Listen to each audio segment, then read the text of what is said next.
Hello मेरे प्यारे भाइयों बहनों, मेरे प्रभु यीशु मसीह के पवित्र लोगों, आप सभी लोगों को जय मसीह की। परमेश्वर के नाम की महिमा हो। परमेश्वर ने एक और नया दिन दिया हमारे जिंदगी में, हमारे जीवन से परमेश्वर के नाम की महिमा हो।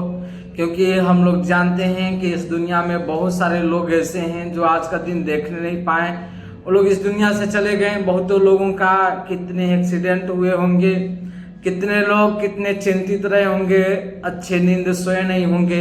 लेकिन परमेश्वर के नाम की महिमा हो कि परमेश्वर ने हम सभी लोगों को अच्छा रीति से बचाया है, संभाला है और एक नया जिंदगी दिया, नया दिन दिया कि हम उसमें परमेश्वर के नाम की महिमा करें। और परमेश्वर की अनुग्रह, उसकी आशीष हम लोगों पर हमेशा बने रहे, आप सभी लोगों पे बना रहे। परमेश्वर के नाम की महिमा हो। और स्पेशली आज का जो बात करने वाले हैं, एक भाई का क्या बोलते हैं, उनका एक डाउट था, उनके मन में एक संदेह था। इसके वजह से उन्होंने मुझसे ऐसा सवाल किया। हम लोग बार बार ऐसे सोचते हैं कि अगर हमने एक पाप कर दिया तो प्रभु हमें एक्सेप्ट नहीं करेगा, हम प्रार्थना क्या करेंगे, कैसे बैठेंगे प्रेयर में, हम बाइबल पढ़ेंगे, हमको कोई फायदा नहीं होगा क्योंकि हमने पाप किया। ऐसे हम लोग जरूर बोलते हैं। सच बात यह है कि हम अगर पाप करते हैं तो सच है कि परमेश्वर एक्सेप्ट नहीं करता है क्योंकि वो पवित्र है। और बात रही कि हमें प्रभु के पास जाना चाहिए क्योंकि पाप का क्षमा सिर्फ हमारे प्रभु यीशु मसीह के पास है। और कुछ ऐसे भी लोग हैं, माफ कीजिएगा अगर आपको इस बात से अगर ठेस लगती है तो, क्योंकि कुछ लोग ऐसे भी हैं इस दुनिया में जो एक गलती देखते हैं तो उनको बार बार डिस्करेज करते रहते हैं कि अरे तुमने ये किया, तुमने वो किया। ये सब काम हमारा नहीं है, वो काम शैतान का है कि बार बार डिस्करेज करके उसको प्रभु के कामों में जाने से रोकता है, प्रभु के सामने बैठने से रोकता है। क्योंकि उसके मन में हम हमेशा डालते रहे, तू तो ऐसा है, तुम्हारा परमेश्वर प्रार्थना क्या सुनेगा, तुमने तो ये किया वो किया। हम लोग काफ़ी डिस्करेज कर देते हैं। और दूसरी बात, हम लोग एक दूसरे के लिए प्लस पॉइंट क्यों नहीं सोचते हैं, क्यों माइनस पकड़ के रखते हैं, क्यों हम उसके कमियों को ढूंढते रहते हैं, क्यों उसकी गलतियों को पकड़ते हैं। कभी उसका क्या बोलते हैं प्लस पॉइंट भी ढूंढो, कभी उनका अच्छाइयाँ भी ढूंढो। ऐसा नहीं है कि अगर हमने गलत किया तो परमेश्वर हमें एक्सेप्ट नहीं करेगा। हमारी गलतियों को, सच बात है कि हमारे गलतियों को एक्सेप्ट नहीं करेगा, लेकिन परमेश्वर हमें एक्सेप्ट करेगा क्योंकि वचन में लिखा है कि प्रभु ने पापियों से प्रेम किया। परमेश्वर ने हमारा पापियों से प्रेम करता है। और वो भी वचन में भी ऐसे लिखता है कि डॉक्टर बीमारियों के लिए आता है, वैद्य बीमारियों के लिए आते हैं, चंगे भले लोगों के लिए नहीं आते। हमारा यीशु मसीह हम पापियों के लिए ही आए थे कि जो हम पापी हैं, जो पापी थे, परमेश्वर हमें बचाए। और हम लोग अगले व्यक्ति को बार बार बोल के उनको हम डिस्करेज कर रहे हैं, उनको परमेश्वर की संगति में आने से हम उनको रोक रहे हैं। हमें ऐसा नहीं करना चाहिए। एक भाई का एक क्वेश्चन था, इसलिए मैंने आप लोगों के बीच में मैं सोचा कि आप लोगों से बात करूं, क्योंकि यशायाह नबी के पुस्तक में ऐसे लिखता है, वहां पढ़ेंगे तो अगर तेरे पाप लाल रंग के हों तो भी उसे लहू से धो करके हिम के समान श्वेत किए जाएंगे। आप कितने भी बड़ा पापी क्यों न हो, just you have to repent today, you have to repent now.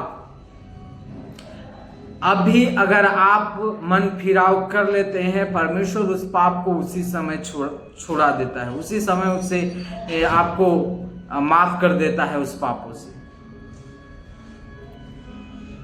Confess our sins and repent, then only your sin will be forgiven. हम अपने पापों को मान ले, अंगीकार कर लें और उसे छोड़ दें तो हमारे पाप क्षमा हो जाएंगे। हमारे पास्टर लोगों से भी ये निवेदन है, कोई अगर आपके नज़र में है, गलत है, उसने कुछ पाप किया है तो उसको उपाय दे, उसको इनकरेज करे कि वो उस पाप से कैसे बच सकता है। उसको डिस्करेज मत करते रहिए कि पाप किया, उसको बार बार रिकग्नाइज करके उसको बार बार उसको ये चीज़ बताते रहें कि पाप किया, जिससे वो डिस्करेज हो जाए, ऐसा नहीं होना चाहिए। आप सभी लोग, परमेश्वर ने आप लोगों को नियुक्त किया है कि आप एक दूसरे को इनकरेज करें, मसीह में कैसे बढ़ सकते हैं उनको बताते रहें। और कुछ भाई लोग हैं जो अपने पास्टर से नाराज़ हो चुके हैं कि अरे मेरा पास्टर हमेशा मुझे डिस्करेज करते रहता है, ये है वो है। नहीं, आप लोगों से भी निवेदन है मेरे प्यारे भाइयों बहनों कि देखिए, पास्टर लोग भी चाहते हैं कि आप उनके साथ पवित्रताई में आप जिंदगी जिए, परमेश्वर के साथ जिए। तो उनको भी मौका न दे कि उनको कहने में आए कि हमने गलत किया या उसने गलत किया। ये सब बात उनके सामने नहीं आए तो क्यों बोलेंगे।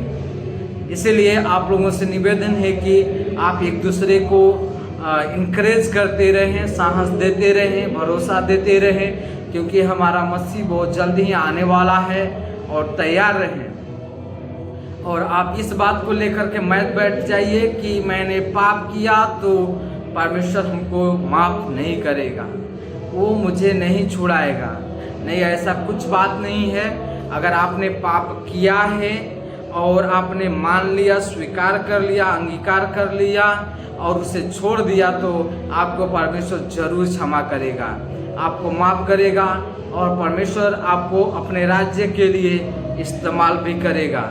इसलिए आप लोगों से निवेदन है, एक दूसरे लोग जो भी, अगर आप कभी पाप में फंसते हो, प्रभु के पास जाइए, वहीं आपको बचाने वाला है, छुड़ाने वाला है, वही है जो हमको अनंत जीवन देने वाला है। तो अगर हमको पाप पे जयवंत होना है तो प्रभु के पास जाना मुझे ज़रूरी है। बिना प्रभु हम कभी पाप पे जयवंत नहीं हो सकते हैं। दूसरी बात, अगर हमसे भूल चूक में कैसे भी अगर हमसे कुछ गलती होती है, प्रभु क्षमा कर देगा, लेकिन हमको उसके पास जाना है। इसका मतलब ये नहीं है कि आप बार बार पाप करते रहो, पाप नहीं करना है, क्योंकि ऐसा वचन बताता है कि अगर हम बार बार पाप करते रहे तो हमारे पाप क्षमा नहीं किए जाएंगे, क्योंकि हमारा मसीह एक बार बलिदान हुआ है। हम जानबूझ करके अंगीकार करने के बाद, मानने के बाद पाप ना करें, नहीं तो शायद परमेश्वर क्षमा ना करे। क्योंकि हम बार बार अगर पाप करते रहें तो बार बार मसीह को क्रूस पे चढ़ाते हैं। इससे अच्छा है कि पाप से बचे रहें, पवित्रता में जिंदगी जिए, प्रभु को दुख ना दें, ना अपने आप को दुख उठाएं। और परमेश्वर का आशीष हमेशा हमेशा आपके ऊपर बनी रहे। हमेशा परमेश्वर अपने आशीष से भरपूर रखे। और अगर आप पवित्रताई में ज़िंदगी जीना शुरू कर दिए, प्रभु के इच्छा अनुसार ज़िंदगी जीना शुरू कर दिए, तो आपको हर प्रकार के ब्लेसिंग्स, आपको आशीष परमेश्वर देगा। ये परमेश्वर हमसे वादा किया है और वो देता है। इसलिए परमेश्वर आप सभी लोगों को आशीष दे, अपना अनुग्रह आप लोगों को बनाए रखे। साथ साथ मेरे लिए भी आप लोग दुआ करते रहिए, परमेश्वर अपने राज्य के लिए मुझे भी बहुतायत से इस्तेमाल करे, उसका जो पर्पस है, जो उद्देश्य है मेरे ज़िंदगी में, वो पूरा हो जाए पाए।